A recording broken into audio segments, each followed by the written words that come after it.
What's up everybody, welcome back to the channel. Today we're going to talk about the Streamlight TLR9 and why it just may be the best pistol light for the money. Let's get into it.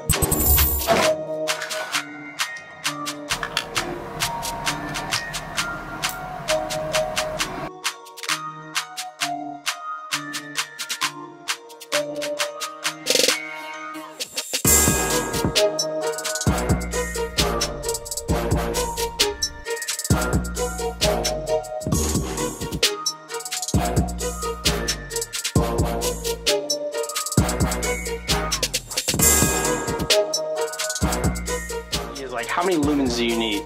The answer is all of them. What you need to know about lighting is that during the daylight, on a sunny day in the shade, you're looking at about 1,000 lumens. So why would you want anything less than that in an operational context, right? So context is key.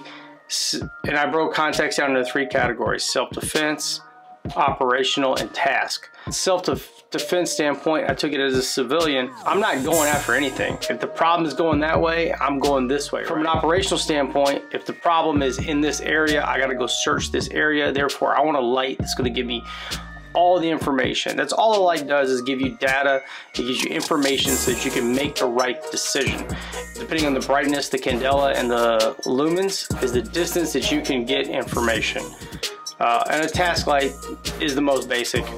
That's one of these. It's just a flashlight. I want to be able to get as much information as I can at the farthest distance, because distance is time. This is the best self-defense light, only because of cost. It's not the best light on the market. It's not the brightest light on the market, but it is the brightest light for the money. At about 130 bucks, I get 1,000 lumens, and that's what it looks like. It's enough to get you to close your eyes, to look away. It fits in the same holster that I use for duty. It fits in the same holster I use for SWAT. This is my training pistol. There are some shortcomings for sure. All right, what's up everybody? Yesterday there was low energy. You can tell in the video I was tired. Today let's hit this overview real quick. It is about the exact same. This is it next to a Surefire X300. And they're exactly the same length. Same size, they both fit in the same holster, but here they have this ring at the top that shuts the light off, so you don't have an accidental activation. So when you turn that ring, it will not turn on. Rotate the ring this way. There's nothing worse than coming back and finding your light, the battery down your light, because it accidentally activated. And you know that's a great feature, because these lenses, the front of this light gets very hot enough to catch stuff on fire. I've seen shirts catch on fire. I've heard and read about vehicles catching on fire and burning up.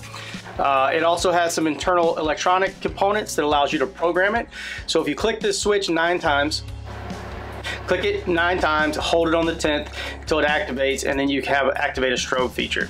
That's pretty cool if you like that. If you've ever held someone at gunpoint, that strobe is obnoxious. It definitely gives you a little bit of an advantage. The biggest con, here's what I don't like about the light. I don't like the switch. I like that it clicks on, clicks off. It's got a nice feel and click, and it is a nice switch, but I ran it in training the other day, and several times I would try to click it on, but with gloves on, I don't have the same sensitivity, and I would make a room entry, and I would go to press out, and my light would go off, and it was a big pain in the ass. Luckily, it was in training. That's where you want to find the favorite point of gear. What fixes that, and what I have on all my other duty guns, is the DT switch. So when I press out, I want to be able to keep that finger high off the gun until I'm ready, and when I press out, I want the light to activate. But if I have to fiddle around with a little button or press something up here, that's one, slowing me down. That's a fine motor skill. With gloves on, I'm moving fast, I'm making decisions. That's getting my way. When I press out, I want my light to be there every time. They do have another switch that sets this a little bit lower. That's pretty cool. It does take 2 CR123s. They're stacked on top of one another instead of side by side, so you have that thinner profile. My eyes don't like it as much as I like this, but I just think that's because that's what I'm used to. I don't think there's any real difference there.